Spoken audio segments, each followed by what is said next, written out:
Hello my dear students, welcome to the class. कैसे आप बच्चों? प्रिपरेशन ऑफ एल्केन्स बेटे हम कंप्लीट कर चुके हैं। आज हम स्टार्ट करेंगे आपकी एल्केन्स की प्रॉपर्टीज। ओके, चलिए let us start. Firstly we will do physical properties. देखिए बेटे,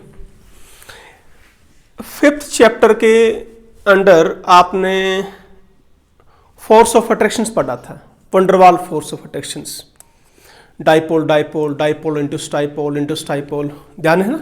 ओके, अब जितनी भी फिजिकल प्रॉपर्टीज हैं बेटे, चाहे वो आपकी सॉल्युबिलिटी है या बेटे मेल्टिंग पॉइंट है, बॉइलिंग पॉइंट है, फिजिकल स्टेट की भी यदि हम बात करते हैं तो वो किस बात पे ऊपर डिपेंड करती है बेटे?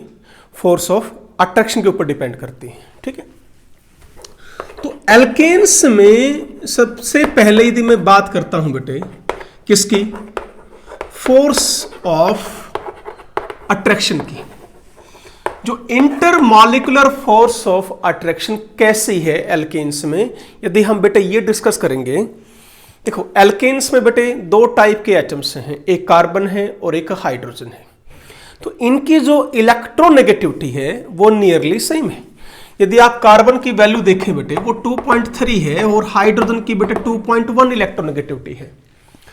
तो इनके बीच में जो फोर्स ऑफ अट्रैक्शन होगी वो क्या होगी बेटे? Weak van der Waals force of attraction होगी। यहां पर कोई चार्ज सेपरेशन नहीं आ सकता है। क्यों नहीं आ सकता है? इलेक्ट्रोनेगेटिविटी लगभग सेम है। तो एल्केन्स और एल्केन्स के बीच में जो ये फोर्स ऑफ अट्रैक्शन है बेटे, इसका नाम हम क्या दे रहे हैं? Weak van der Waals force of attraction. ये नॉन पोलर है बेटे। एल्केन क्या है? Non polar. तभी तो क्या होंगी? Van der Waal force of attraction. Van der Waal force में भी क्या कौन सी होती हैं? Induced dipole force of attraction. देखो, ये कार्बन और कार्बन बॉन्ड तो क्या हो गया? 100% क्या है आपका? नॉन पोलर है भाई। ये बॉन्ड तो नॉन पोलर ही है ना बेटा। और CH बॉन्ड भी लगभग क्या है? ये भी नॉन पोलर ही है। कार्बन की और हाइड्रोजन की जो इलेक्ट्रोनेगेटिविटी है बेटे, वो लगभग क्या हो गई? सेम। तो उसकी वजह से ये इस बॉन्ड को भी हम क्या मानेंगे? नॉन पोलर ही मानेंगे। तो इनमें जो अट्रैक्शन फोर्सेस है वो क्या होंगी? Weak van der Waals force of attraction. क्या इतना क्लियर हुआ? नेक्स्ट हम बात करेंगे अब हम फिजिकल स्टेट की। फिजिकल स्टेट में यदि आप देखें बेटे, C1 to C4 ये बेटे गैसेस हैं। ब्यूटेन तक, मीथेन, इथेन, प्रोपेन, ब्यूटेन, ये चार क्या हैं? गैसेस हैं। एंड अप टू 17 तक, C5 to C17 ये बेटे आपकी लिक्विड्स हैं। And carbon atoms if they are present greater than C17 वो एल्केन्स क्या है बेटे? आपके सॉलिड है। समझ में आया? तो ये फिजिकल स्टेट है एल्केन्स की। Up to butane they are gases, up to 17 carbon atom तक they are liquid, and higher ones they are solid. अब ये किस बात पर डिपेंड हो गया बेटे? वंडरवाल्स फोर्स ऑफ अट्रैक्शन जो है बच्चों, वो डिपेंड करती है साइज पर, मास पर। Directly proportional to size, directly proportional to mass, directly proportional to surface area. अब देखो, जैसे जैसे नंबर ऑफ कार्बन एटम्स बढ़ते जाएंगे क्या होगा? अट्रैक्शन फोर्सेस आपकी बढ़ती जाएगी। यदि अट्रैक्शन फोर्सेस बढ़ गई, सबसे वीक अट्रैक्शन फोर्सेस किस में होती हैं? गैसेस में। उससे स्ट्रॉन्ग लिक्विड में, सबसे स्ट्रॉन्ग सॉलिड में। तो क्लियर हुआ बेटे? तो as the number of carbon atom increases, what will happen? Attraction forces या that is van der Waal force of attraction वो क्या होती जाएंगी? स्ट्रॉन्ग। गैसेस से फिर आपके लिक्विड में आ जाएंगे, लिक्विड से फिर आपके सॉलिड में। That is your reason. Any doubt? Next point है बेटे अपना सॉल्युबिलिटी। अभी हमने क्या नाम क्या कहा बेटे कि जो आपके एल्केन्स हैं वो कैसे हैं नेचर में? नॉन पोलर बोला है ना? बोलो भाई। थर्ड पॉइंट क्या आ गया? सॉल्युबिलिटी का आ गया। तो एल्केन्स को क्या बताया बेटे हमने? They are non polar in nature. तो प्रिंसिपल क्या चलेगा, लाइक डिजॉल्व लाइक, जो जैसा है वैसे में ही घुलेगा। ये अपना प्रिंसिपल है, हम पढ़ चुके हैं इसको। तो इसका मतलब alkanes they can dissolve in non polar solvent, तो can dissolve in non polar solvent, like ether ले लिया बेटे, CS2 ले लिया, बेंजीन ले लिया, इसमें क्या हो जाएंगी, डिजॉल्व हो जाएंगी। And they are insoluble in polar solvent, like बेटे वाटर में ये डिजॉल्व नहीं होंगी, अल्कोहल में ये डिजॉल्व नहीं होंगी, because they are what, polar. Alkane क्या है, नॉन पोलर, तो ये इसमें डिजॉल्व नहीं हुआ। तो क्या समझे बेटे, alkanes being non polar in nature, so they are dissolved in non-polar solvent and they cannot dissolve in polar solvent. Any doubt? No. Okay. Next point आता है बेटे डेंसिटी का। डेंसिटी जो है बेटे वो आपकी इंक्रीज होती जाती है as the number of carbon atom increase. एक लिमिटिंग वैल्यू मिल जाती है फिर हमें 0.8 ग्राम पर सेंटीमीटर क्यूब। लिमिटिंग वैल्यू का मतलब समझते हो बेटे, लिमिट आ गई, इससे आगे इंक्रीज नहीं होगी। तो एल्केन्स की डेंसिटी हम कितनी मानते हैं, लिमिटिंग वैल्यू 0.8 ग्राम, और पानी की कितनी है बेटे 1 ग्राम। ये पानी की डेंसिटी है, वाटर की डेंसिटी है, ये आपके एल्केन की डेंसिटी है। अब पूछ ले आपसे एल्केन को और पानी को डिजोल्व कर दो, एल्केन कहां मिलेगा, बोलो एल्केन कहां मिलेगा, ऊपर या नीचे, सरफेस पे। भाई पानी क्या होगा, हैवी, पानी नीचे मिलेगा, एल्केन आपको ऊपर मिलेगा। क्लियर बोलो। Fifth is your boiling point. अब बेटे ये आपका इंपॉर्टेंट है, बॉइलिंग पॉइंट से और मेल्टिंग पॉइंट से क्वेश्चन आ सकता है, ध्यान देना।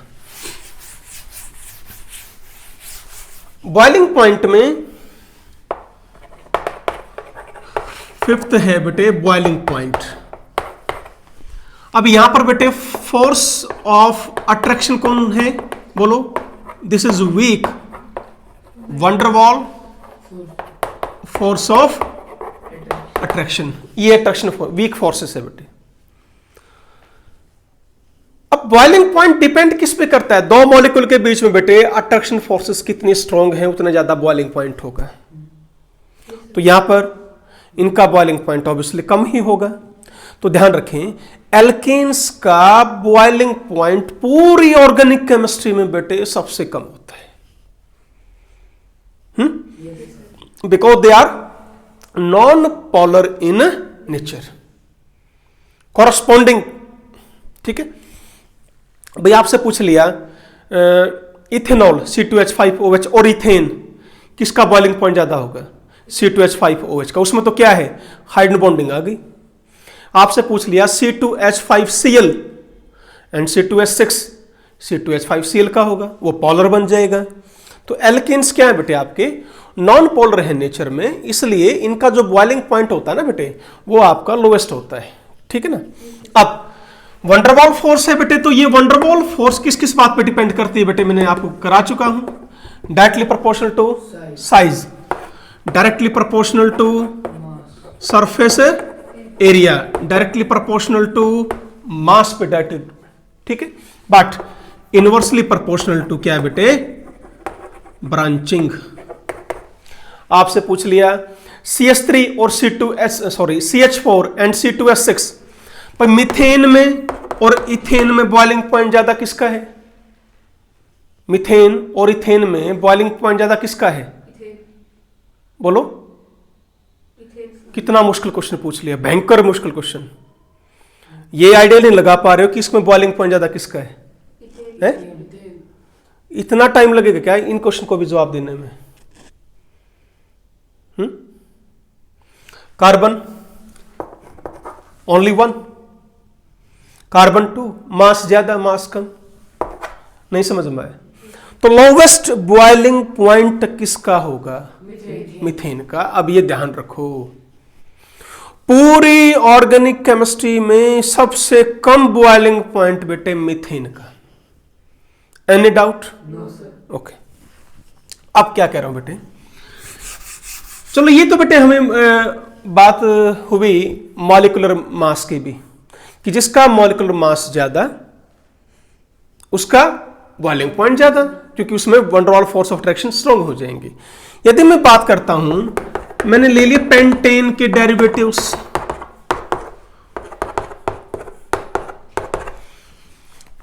अब इनका जो मॉलिक्यूलर मास है बेटे वो क्या है, सेम है, सभी में 5 कार्बन है, इक्वल हाइड्रोजन है, नहीं आया समझ में? They have equal hydrogen atom, clear?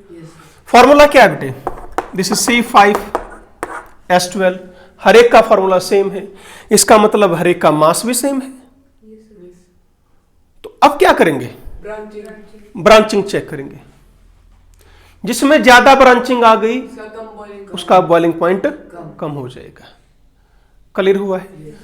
तो this is your order of boiling point. यहां ब्रांचिंग 1 है, यहां ब्रांचिंग 2 है। होता क्या है बेटे, जैसे जैसे बच्चों ब्रांचिंग बढ़ती जाएगी, मॉलिक्यूल की जो शेप है वो स्फेरिकल हो जाती है बेटे। देखो इस तरह ये मॉलिक्यूल लगभग आपका किस में आ जाता है बेटे, स्फेरिकल शेप में आ जाता है। और स्फेयर जो है बेटे that will have minimum surface area, इसलिए बॉइलिंग पॉइंट क्या होगा, सबसे कम। बोलो। तो as we move from methane to ethane, propane, butane, pentane, hexane, boiling point gradually क्या होता जाएगा, इंक्रीज होता जाएगा। क्लियर है ये पॉइंट? ओके चलिए अब नेक्स्ट पॉइंट आ गए हम, लास्ट आपका आ गया अब मेल्टिंग पॉइंट। मेल्टिंग पॉइंट के साथ ऐसा नहीं है, बॉइलिंग पॉइंट में तो मैं आपको ये कह रहा हूं बेटे कि जैसे जैसे number of carbon atom increase होंगे, बॉइलिंग पॉइंट ग्रेजुअली समझते हो ना, ग्राफ बिल्कुल सीधा रहेगा, इंक्रीज होता जाता है बेटे, कोई प्रॉब्लम नहीं हमें, ठीक है?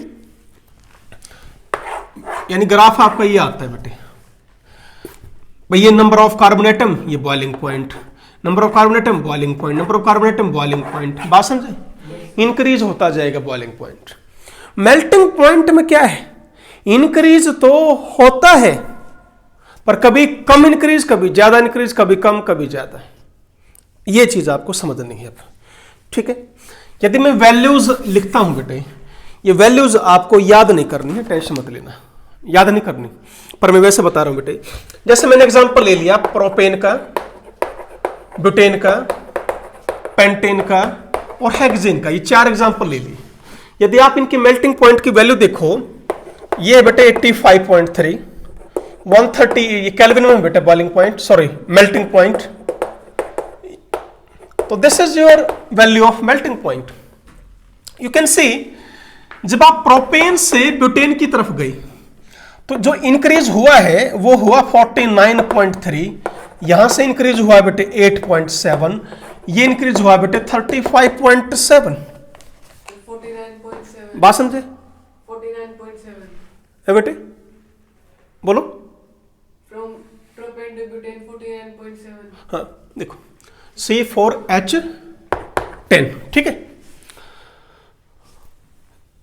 देखो इंक्रीज तो हो रहा है ना, बट एक जैसा इंक्रीज नहीं हो रहा है।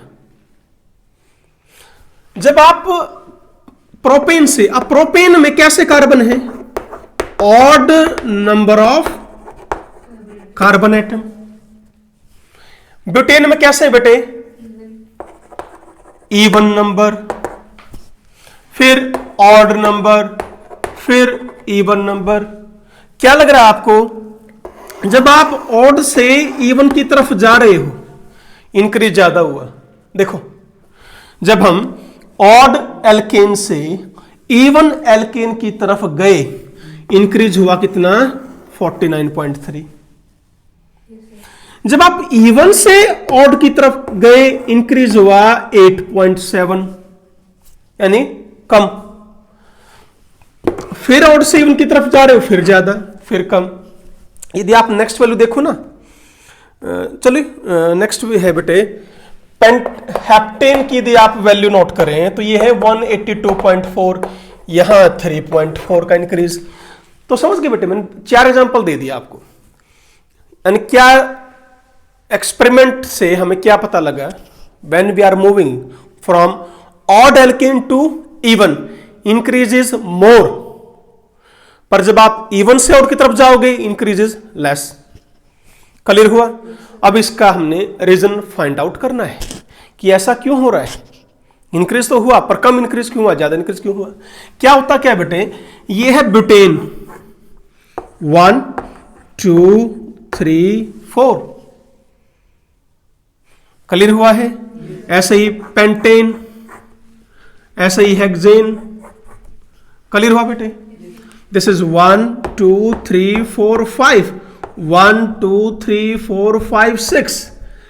देखिए बेटे, इवन एल्केन में क्या है, जो अपोजिट या जो टर्मिनेटिंग ग्रुप हैं, जो लास्ट में जो CH3 हैं, वो अपोजिट साइड में जा रहे हैं। CH3 इधर, CH3 इधर। और ये कौन आ गई आपकी? Odd alkene. ऑड एल्केन में क्या हो रहा है बेटे, दोनों सेम साइड आ रहे हैं। दिस, ये क्या है बेटा आपका, ये समझ रहे हो ना बेटे मैं क्या लिख रहा हूं? समझे? अब एक इधर एक इधर। पेंटेन में क्या हो रहा है बेटे, पेंटेन में दोनों क्या आ रहे हैं, सेम साइड आ रहे हैं। क्लियर हुआ? हेक्सेन में फिर अपोजिट साइड आ गई। तो इससे क्या होता है बेटे, इवन एल्केन के अंदर जो क्लोज पैकिंग हो गई, अब एक एल्केन और आएगा, वो एल्केन जाके बिल्कुल बेटे क्लोजली फिटिंग हो जाएगी इसके अंदर। पर यहां पर बेटे बल्कि ग्रुप है, वो क्या है, सेम साइड आ गए। सेम साइड से क्या हो जाएगी, थोड़ी बहुत रिपल्शन फील होगी। दूसरा पेंटेन जब आएगा उसमें क्या होगी, रिपल्शन फील होगी। नहीं आई मेरी बात समझ में? तो क्या है बेटे, इवन एल्केन के अंदर जो टर्मिनल CH3 ग्रुप हैं वो आपके अपोजिट साइड हैं। इसलिए क्रिस्टल लैटिस के अंदर सॉलिड स्टेट में वो क्लोजली फिटिंग हो जाती है बेटे। जितना क्लोजली फिटिंग होगा मेल्टिंग पॉइंट उतना बोलो ज्यादा होगा। अब ये देखो ना बेटे, जोर से करोगे तुम। अब ये केस किसका है, इवन का, और इस तरह ये किसका है, ऑड का। ऑड एकदम अलग हो जाती है बेटे, पर इवन, तो इवन में क्लोजली फिटिंग होती है, इसलिए मेल्टिंग पॉइंट ज्यादा बढ़ जाता है। ऑड में इतनी क्लोजली फिटिंग नहीं हो पाती, मेल्टिंग पॉइंट बढ़े तो होगा। बढ़ेगा क्यों, मास बढ़ रहा है भाई, पर इतना नहीं बढ़ पाता बेटे। क्लियर हो गया? अब आपसे यदि कोई ये पूछ ले कि भाई आइसोमेरिक पेंटेन दे दिए जाएं, उसमें मेल्टिंग पॉइंट ज्यादा किसका होगा। जैसे आपने बॉइलिंग पॉइंट का ऑर्डर नहीं निकाला था अभी भाई, बॉइलिंग पॉइंट में तो क्या था बेटे, जहां पर सरफेस एरिया ज्यादा है, या यूं कह लीजिए ब्रांचिंग ज्यादा है, बॉइलिंग पॉइंट कम हो गया था। अब आपसे यही क्वेश्चन पूछ लें भाई, इनमें मेल्टिंग पॉइंट ज्यादा किसका होगा।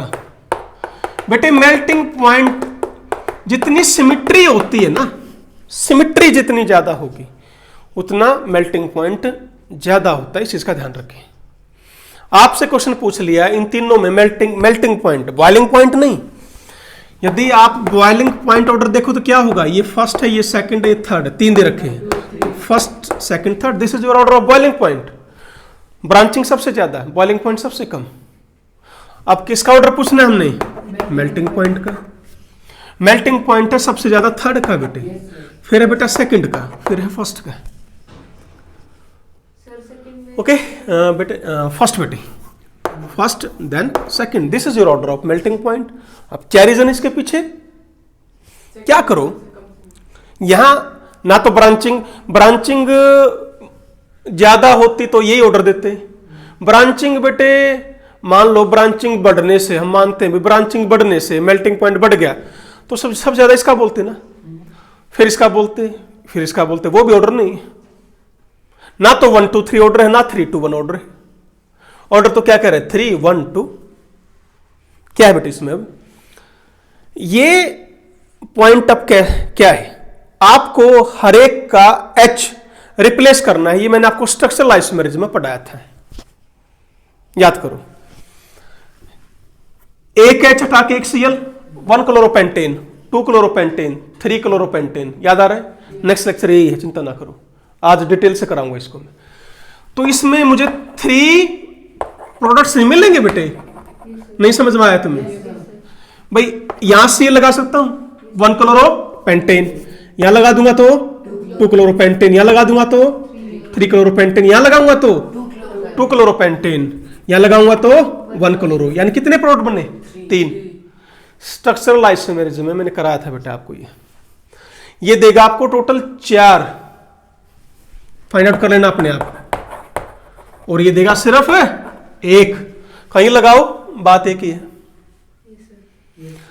जितने कम प्रोडक्ट्स मिलेंगे बेटे, ध्यान से सुन लो बेटा, जितने कम प्रोडक्ट्स मिले समझ लो वो एल्केन उतनी ज्यादा सिमेट्रिक है नेचर में, बोलो, यानी उसका उतना ही ज्यादा मेल्टिंग पॉइंट है। सो 3rd, then 1, then 2। That's very important question, ध्यान देना। क्लियर है? फिजिकल प्रॉपर्टी में कोई डाउट है? बढ़े आगे, चलिए। तो late us start your next topic है बेटे अपना केमिकल प्रॉपर्टीज।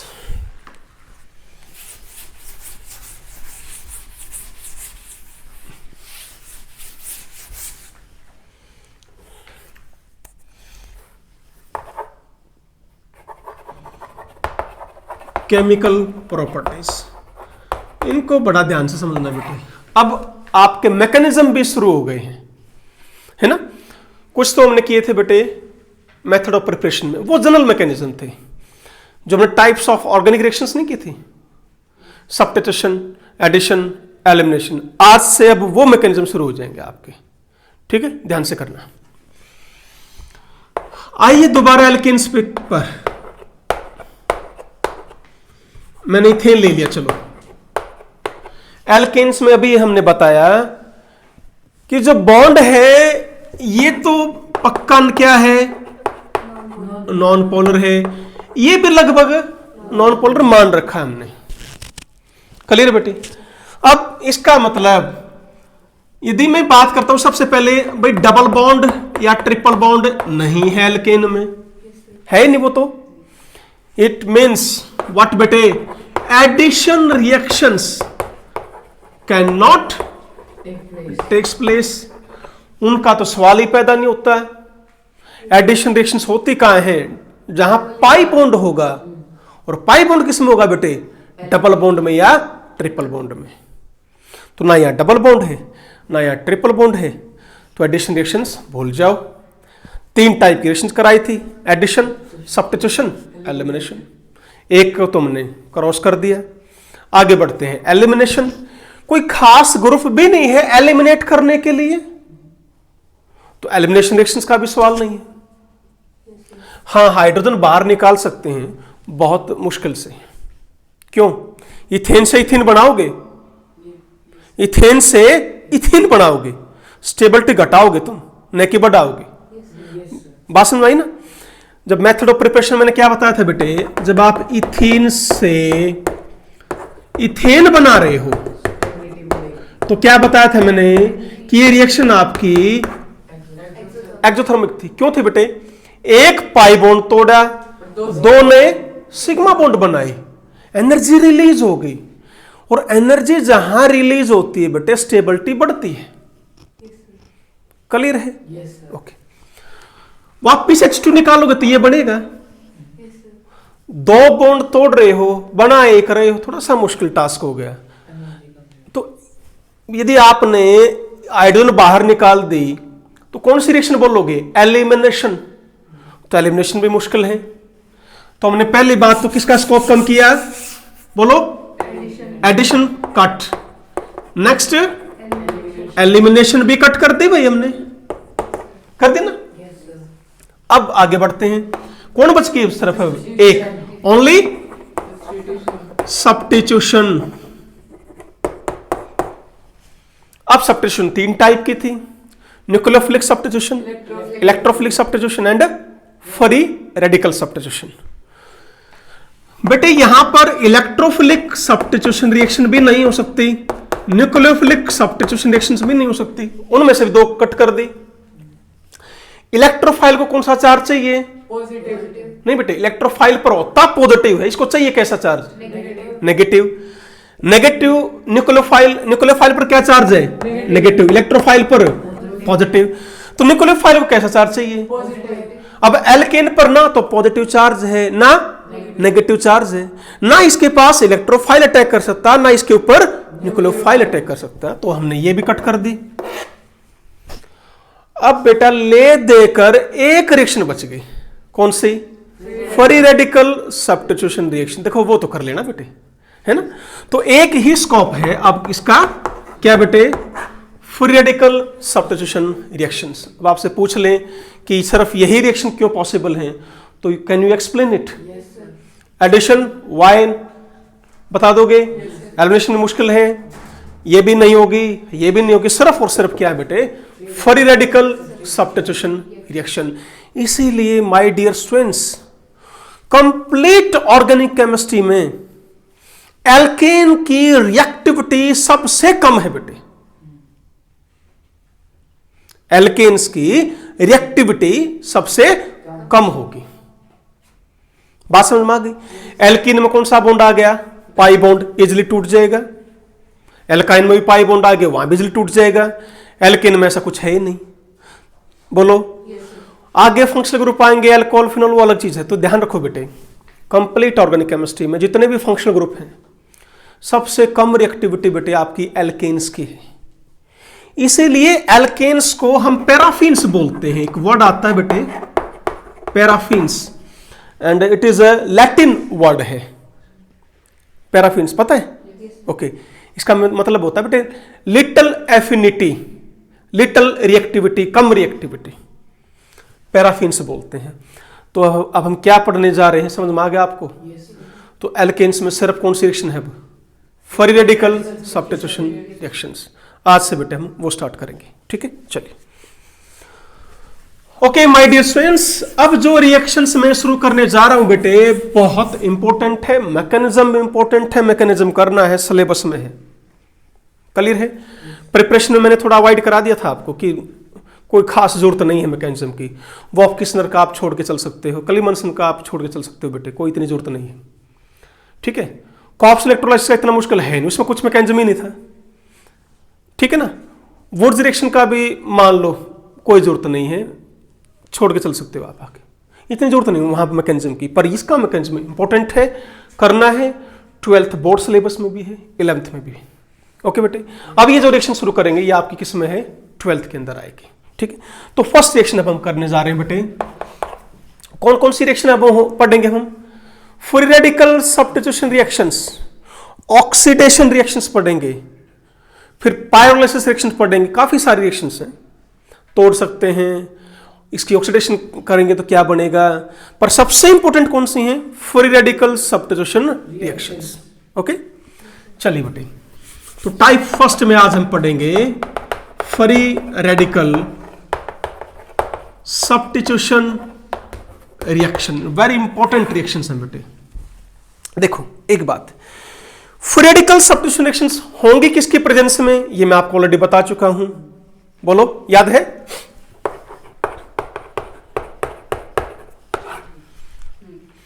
फ्री रेडिकल बनता कैसे है, कौन से क्लीवेज से? होमोलिटिक से या हेटेरोटिक से? होमोलिटिक। बराबर बराबर बंटवारा करो इलेक्ट्रॉन्स का।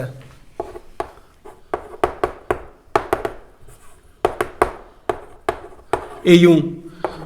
अब एल्केन पढ़ रहे हैं तो मुझे हाइड्रोजन रिमूव करना है भाई। फ्री रेडिकल सब्स्टिट्यूशन का मतलब क्या हुआ कि मुझे कोई एल्केन का H रेडिकल हटाना है और कोई X रेडिकल अंदर लेकर आना है। बोलो बेटे, यही करोगे ना आप भाई, प्रोडक्ट तो ये बनाओगे। बोलो, इसका मतलब हुआ ना फ्री रेडिकल सब्स्टिट्यूशन, तो कि एल्केन से क्या हटाओ? H रेडिकल, उसकी जगह क्या ले आओ? X रेडिकल, तो दैट इज योर प्रोडक्ट। बताओ बढ़े आके, ठीक है ना? चलिए, तो ये बॉन्ड कैसे किस तरह टूटेगा बेटे? Homolytic bond cleavage. और होमोलिटिक बॉन्ड क्लीवेज हीट करो greater than 500 degree Celsius, electricity दो, लाइट दो, पेरोक्साइड की प्रेजेंस में करो, लास्ट रेडिकल की प्रेजेंस में भी रिएक्शन होती है। अब आज यही पढ़ना है हमने डिटेल से। बहुत इंपॉर्टेंट है बेटे, बड़ा आसान है, मुश्किल नहीं है। ऑर्गेनिक इज नथिंग, यदि समझे तो। बिना समझे यदि ऑर्गेनिक को तुम याद करना शुरू करोगे नहीं समझ में आएगी बेटे, क्लियर है ना। तो मेरी पर्सनल रिक्वेस्ट है बेटे आप सभी से, बेसिक स्ट्रॉन्ग करो।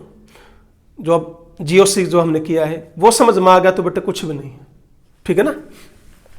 चलो तो आज हम करेंगे हैलोजिनेशन। हैलोजिनेशन से स्टार्ट करते हैं बेटे। हैलोजिनेशन का मतलब क्या हुआ? रिप्लेसमेंट ऑफ वन और more hydrogen atom by halogen atom. Simple है, बोलो। CH4 ले लिया।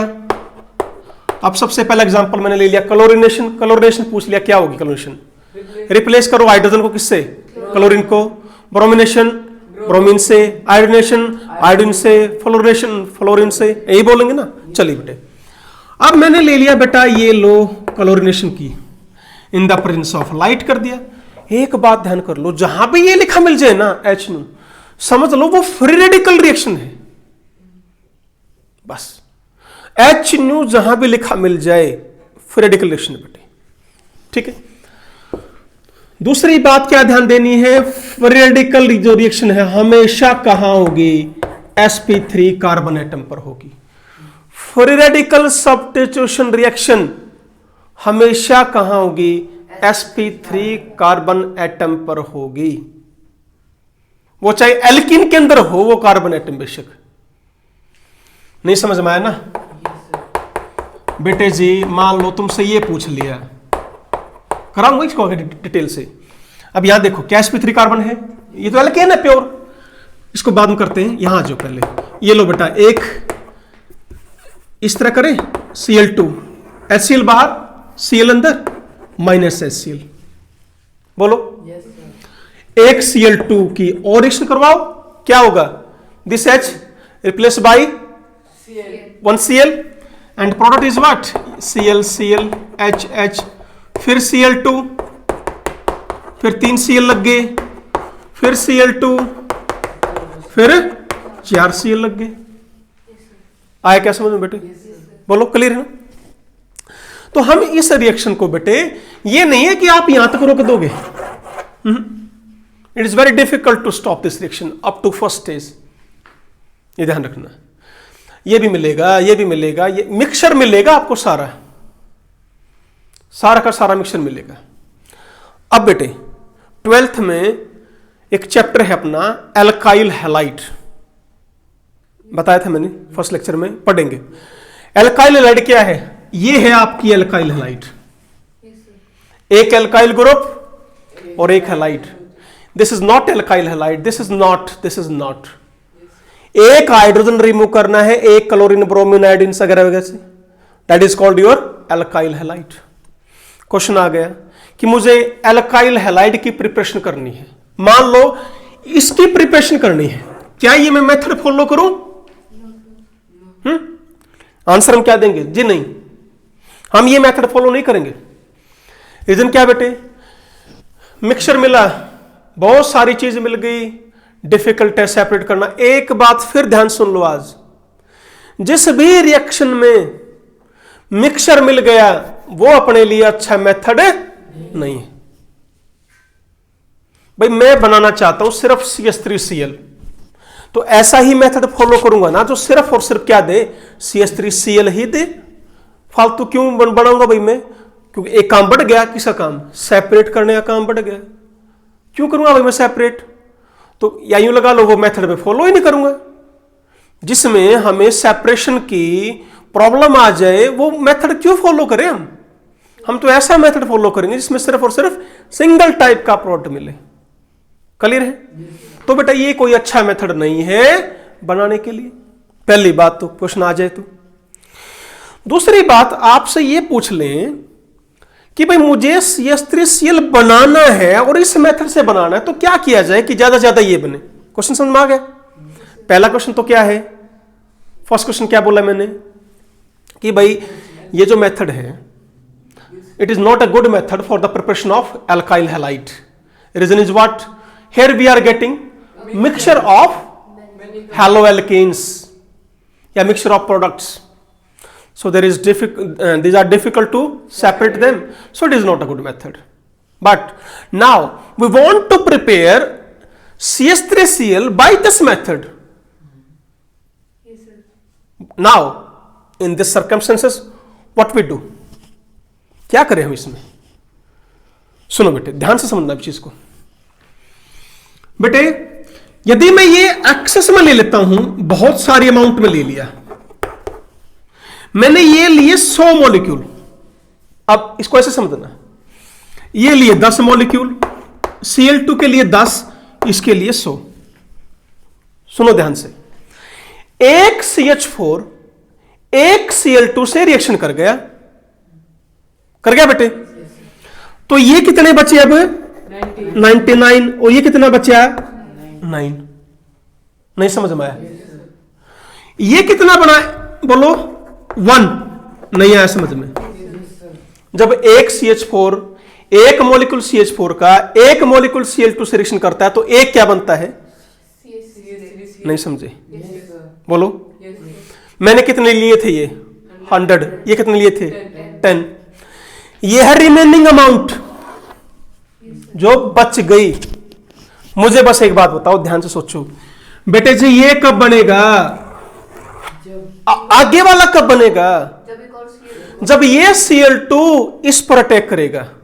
इस पर नहीं, जब Cl2 नहीं आया समझ में? नहीं बताओ, रट्टा नहीं मारना बेटे, ध्यान से समझो। मैंने क्या किया? 100 मॉलिक्यूल ये लिए, 10 ये लिए, एक मॉलिक्यूल इसका खत्म हुआ, एक इसका खत्म हुआ, तो एक ये बोलो ये बन गया। मैं क्या कह रहा हूं? ये दूसरा प्रोडक्ट कब बनेगा? जब ये Cl2 मॉलिक्यूल पहला जो प्रोडक्ट बना था उस पर अटैक करता तब।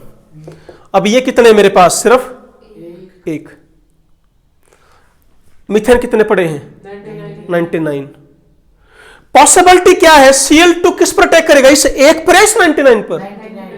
बोलो 99। भाई, इसको चारों तरफ कौन देखेगा? कौन देखेगा? मीथेन। मीथेन बेटा, ये जिस भी दिशा में नजर घुमाएगा वही मीथेन दिखेगा।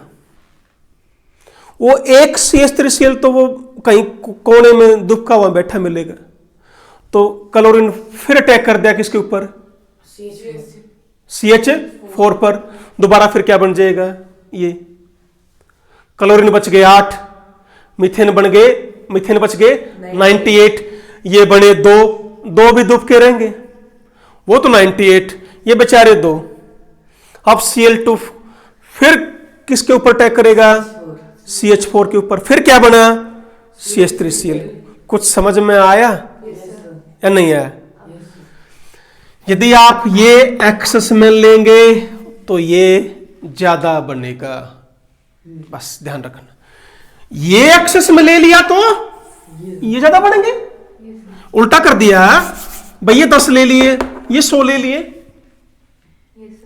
Cl2 क्या है? बहुत ज्यादा है। बात समझे ना? ये ध्यान रखना। यदि आप Cl2 बहुत ज्यादा लोगे तो बेटे ये एक्सेस में मिल जाएगा। नहीं है समझ में? कर पाएंगे? पक्का? चले ओके। अब क्लोरीनेशन के साथ मैंने रिएक्शन की, सेम बेटे आपकी ब्रोमिनेशन की है, सेम आयोडीनेशन की है। पर आयोडीनेशन में एक प्रॉब्लम है। क्या प्रॉब्लम है बेटे? वो देखो, जब मैं आयोडीनेशन करता हूं तो ये रिएक्शन बेटे आपकी इरिवर्सिबल हो जाती है। कौन है ये? HI। कल बताया था हमने, शायद कल के लेक्चर में आया था। It is very strong reducing agent. याद करो, it is very strong reducing agent. HF, HCl, HBr, HI। Bond length सबसे ज्यादा किसकी है?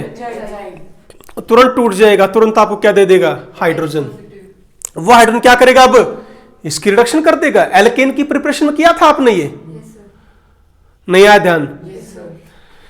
एल्केन की प्रिपरेशन नहीं की थी आपने? RI in the presence of HI red phosphorus. बोलो I2 बाहर आ गया था, H यहाँ आ गया था, तो वही तो हो गया यहां पर। अब ये HI दोबारा से इसके साथ क्या कर गया, रिएक्शन कर गया, वापस मुझे क्या मिल गया, I2। और ये क्या बेटे मुझे ये चाहिए था वापस, ये तो पहले ना था यार हमारे पास। ये रिएक्शन क्या बन गई, रिवर्सिबल। बात समझे ना। अब मुझे क्या करनी है, अब रिएक्शन को सिंगल डायरेक्शन इसको खत्म कर देना, नहीं समझे। यदि मैं इसको खत्म कर दूं, HI को खत्म कर दूं, तो क्या होगा, बैक में जाएगी रिएक्शन। अब इस HI को कौन खत्म करेगा, कौन कौन, खैर यहां रेड फास्फोरस यूज नहीं करेंगे बेटे, सुनो वो अलग था बेटे। यहां पर आप क्या यूज करेंगे, HNO3, HiO3, HgO, इन तीनों की रिएक्शन जब आप HI से करते हो, ये तीनों के तीनों क्या है बेटे, आपके स्ट्रॉन्ग ऑक्सीडाइजिंग एजेंट हैं। क्या ये ऑक्सीडाइजिंग एजेंट हैं। HI को किस में कन्वर्ट कर देते हैं बेटे, I2 में। यहां से भी बेटे मुझे वाटर प्लस I2 मिलता है, और यहां से भी आपका है बेटे Hg2I2 प्लस H2O। मेरा मेन मकसद खत्म किसको करना है, HI नहीं रहना चाहिए रिएक्शन में। यदि ये रह गया तो ये इस मिथाइल आयोडाइड के साथ रिएक्शन करके वापस ले जाएगा इसको। ये क्या है, स्ट्रॉन्ग ऑक्सीडाइजिंग एजेंट, ये क्या है, स्ट्रॉन्ग, तुरंत रिएक्शन कर जाएंगे आपस में। HI खत्म, रिएक्शन क्या होगी, इरिवर्सिबल, यानी सिर्फ एक डायरेक्शन में, प्रोडक्ट की डायरेक्शन में। बोलो बढ़े क्या आगे, ठीक है। नेक्स्ट है बेटे फ्लोरिनेशन। फ्लोरिनेशन में भी प्रॉब्लम है भाई। आयोडीनेशन में क्या प्रॉब्लम आई, रिवर्सिबल थी। फ्लोरिनेशन में क्या प्रॉब्लम है बेटे, अब ये जो फ्लोरिनेशन रिएक्शन है हाईली एक्सप्लोजिव है रिएक्शन में। फ्लोरिनेशन रिएक्शन हाईली एक्सप्लोजिव है नेचर में बेटे। कार्बन कार्बन बॉन्ड तक टूट जाते हैं तो एक्सप्लोजन हो जाता है बेटे, फायर आग पकड़ लेती है रिएक्शन। तो इसलिए डायरेक्ट फ्लोरिनेशन करना बहुत मुश्किल है एल्केन्स में। तो कई बार यदि में करनी भी हो ना बेटे, तो हम क्या डाल देते हैं उसमें, नाइट्रोजन गैस और आर्गन गैस डाल देते हैं ताकि फ्लोरीन की रिएक्टिविटी थोड़ी सी कम हो जाए। फ्लोरीन जो है बेटे वो हाईली रिएक्टिव है, वो इतना ज्यादा रिएक्टिव है कि वो एक्सप्लोजन हो जाता है अपना। तो क्वेश्चन आ जाए तो उसकी रेट ऑफ रिएक्शन को कम करने के लिए क्या डालेंगे, आर्गन गैस या नाइट्रोजन गैस डाल देते हैं, ठीक है।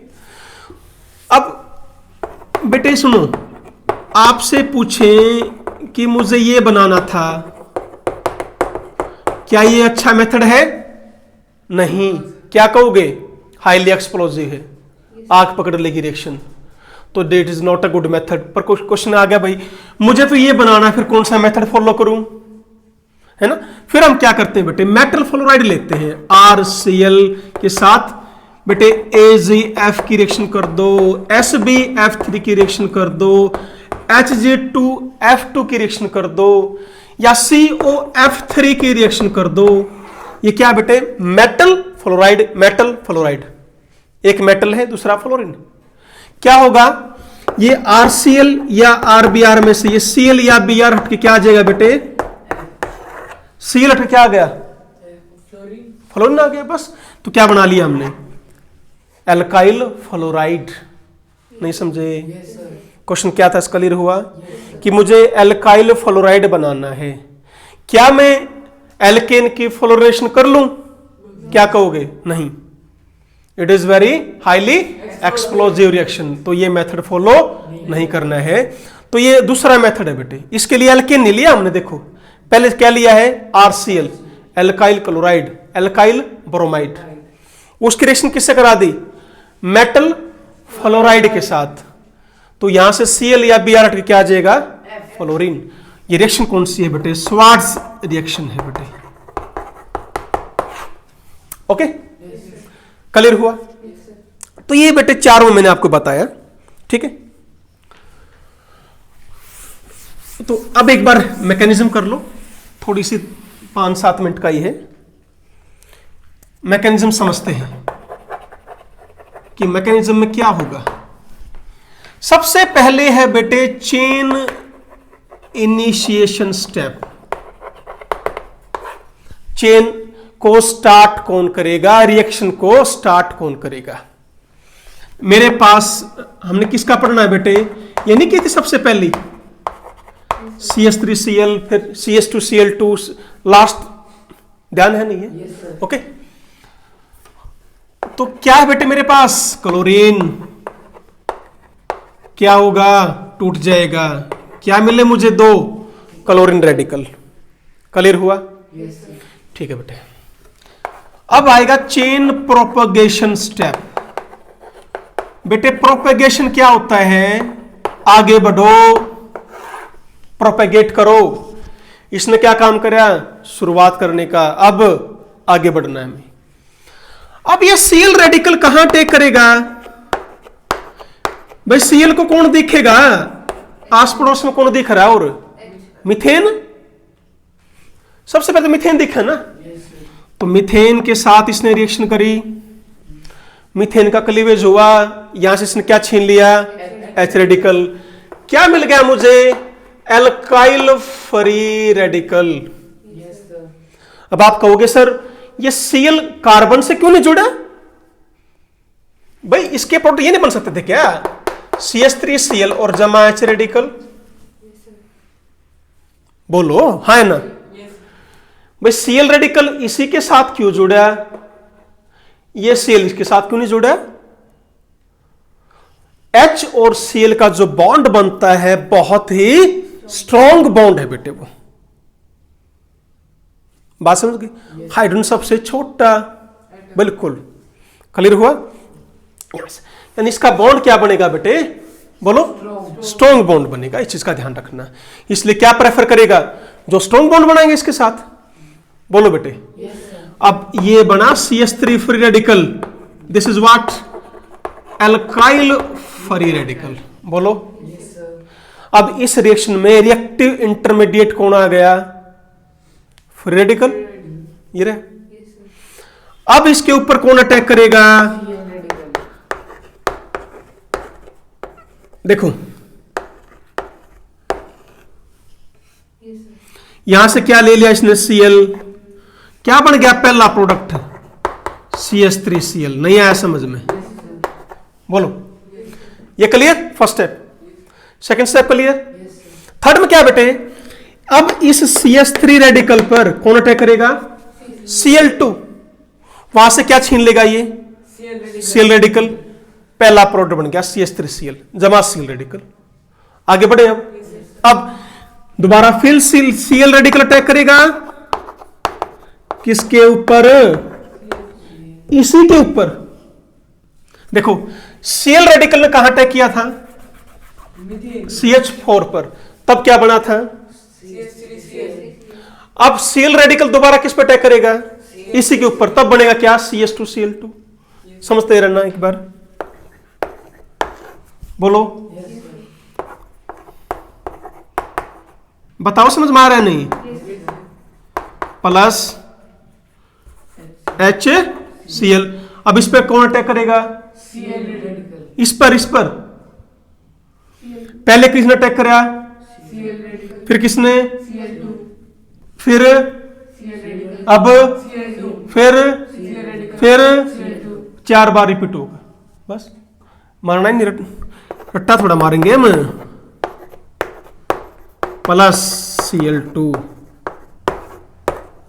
ये इधर ये इधर, तो Cl H Cl प्लस बेटे Cl रेडिकल, दूसरा प्रोडक्ट आ गया। अब दोबारा फिर Cl रेडिकल इसी के ऊपर, ठीक है, Cl C H, मैं Cl को यहां लिख देता हूं बेटे। अब क्या होगा, वही बोलो, Cl H Cl, देन बेटे HCl, और यहां पर अब कौन अटैक करेगा, हाँ Cl रेडिकल अटैक कर चुका है, आप कौन करेगा, Cl2।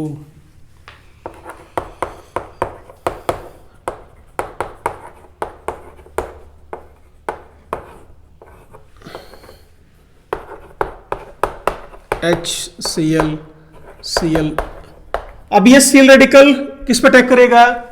इसी पर, ठीक है।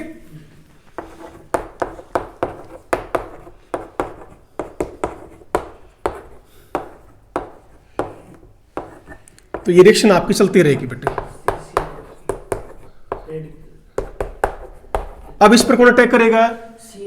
बोलो, Cl2।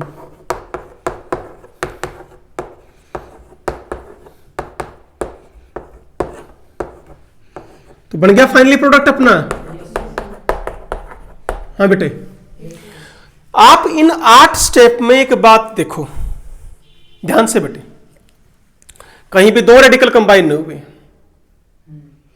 एक न्यूट्रल मॉलिक्यूल है और एक रेडिकल है। Neutral radical, radical neutral, neutral radical, radical neutral. याद करना है, बताओ आया समझ में? तो देखो, Cl सबसे पहले एज ए रेडिकल अटैक करेगा, फिर as a molecule, radical molecule, radical molecule, radical molecule. यदि ये रेडिकल है तो ये क्या मिलेगा? मॉलिक्यूल मिलेगा, और ये रेडिकल है तो ये क्या मिलेगा? मॉलिक्यूल। क्लियर है बेटे? फिर आते हैं हम चेन टर्मिनेशन पर। चेन रुकेगी भी भाई, चेन रुकेगी भी तो कब रुकेगी? जब 2 रेडिकल आपस में जुड़ जाएंगे। देखो कहीं ना कहीं एक रेडिकल इन्वॉल्व हो रहा है तभी रिएक्शन आगे बढ़ रही है। मैं क्या करता हूं भाई, हो सकता है कि 2 Cl रेडिकल आपस में जुड़ गए, Cl2 बना दिया, रुक की रिएक्शन। यदि Cl रेडिकल ये आपस में जुड़ जाते तो क्या ये बढ़ पाता है? नहीं। तो चेन टर्मिनेशन का मतलब रुकना। या बेटे एक CH3 रेडिकल और एक Cl रेडिकल आपस में मिल जाए तो CH3Cl। और क्या प्रोडक्ट बन सकता है बेटे? CH3 रेडिकल 2 आपस में जुड़ जाए तो क्या यहां से मुझे इथेन मिल जाएगा? बोलो, इथेन भी मिल जाएगा मुझे यहां से। तो ये था बेटे मैकेनिज्म। बताओ क्लियर हुआ है नहीं हुआ? ठीक है।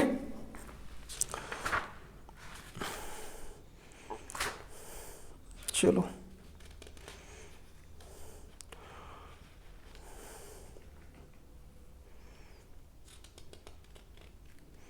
ठीक है बेटे।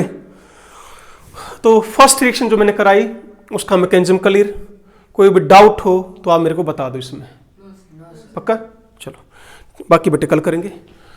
ओके माय डियर फ्रेंड्स, तो आज मैंने जो आपको कराया बेटे रिएक्शन और मैकेनिज्म, ये बहुत इंपॉर्टेंट है आपकी कंपटीशन पॉइंट ऑफ व्यू से भी, और 12th में बेटे आपका बोर्ड सिलेबस में है। तो आज का लेक्चर यहीं तक कर बेटे।